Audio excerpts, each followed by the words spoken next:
যেই কাজে যত বেশি কষ্ট সেই কাজ তত ভালোভাবে সফল হয়। আসসালামু আলাইকুম এভরিওয়ান, কেমন আছেন সবাই? আপনাদের দয়া আমিও ভালো আছি।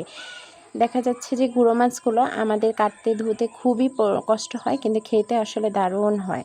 তো যাই হোক, আমি এটা কষ্ট হলেও আমি করে থাকি, কারণ আমি এই মাছটা আমার খুব পছন্দের মাছ। বাটা গুঁড়ো এটাকে আমি কেটে দিয়ে পরিষ্কার করে নিয়েছি। এদিকে কয়েকটা আলু কেটে দিয়েছি, আমি যেহেতু আলু লাভার মানুষ। আর দিয়ে দিচ্ছি হচ্ছে টমেটো, কাঁচামরিচ আর পেঁয়াজ।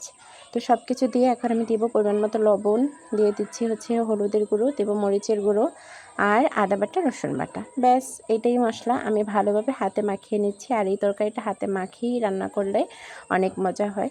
তো ভালোভাবে হাতে মাখিয়ে নিচ্ছি। আমার এই যে হাতে মাখানো যে ঘ্রাণটা, এতেই মনে হচ্ছে যে তরকারিটা পুরো খেয়ে ফেলি। তো তারপরে আমি এখানে একটু পানি অ্যাড করে দিয়েছি। যে পরিমাণ পানি দিলে তরকারিটা একবারে দেখা যাচ্ছে যে মাখো মাখো একটা ঝোল হবে, সেই রকম একটা সেইটুকু পানি দিয়ে দিয়েছি। আর দিয়ে দিচ্ছি পরিমাণ মতো তেল। আর জিরে বাটাটা আমার আগে দেওয়া হয়নি, এখন দিয়ে দিয়েছিলাম, বলে গিয়েছিলাম। তো যাই হোক, এখন চুলা জাল বসিয়ে দিয়েছি। এটা রান্না করতে তেমন ভেজালই নেই, কাটতে ধুতেই যতটা কষ্ট হয়। তো এই যে দেখেন বলক চলে আসছে, আর কালারটাও মাশাআল্লাহ অনেক সুন্দর হইতেছে। তো এখন হচ্ছে সেদ্ধ হওয়া পর্যন্ত, এটা সেদ্ধ হতেও বেশিক্ষণ সময় লাগে না। আলুটাও পাতলা করে কাটা, পাতলা করে বলতে মাছটা যেই রকম সেই সাইজেই আমি আলুটা কেটেছি। তো এইভাবে হচ্ছে আমি আরও কিছুক্ষণ অপেক্ষা করব, ঢাকনা দিয়ে আমি কিছুক্ষণ অপেক্ষা করতেছি। তো আপনারা আসলে গুঁড়া মাছটা কে কীরকম পছন্দ করেন আমি জানি না, এটা আমার মানে অনেক পছন্দের একটা মাছ।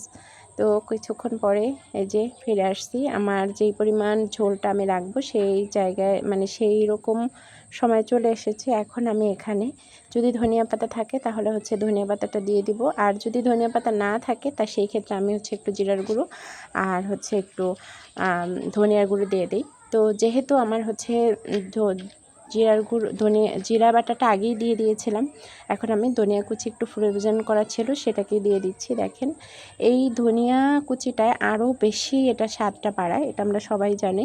তো এই তো রান্না করা শেষ। এটা হাতে মাখিয়ে রান্না করলে অনেকক্ষণ দাঁড়িয়েও থাকতে হয় না, এটা মোটামুটি হচ্ছে মাখিয়ে বসিয়ে দিলেই হয়ে যায়।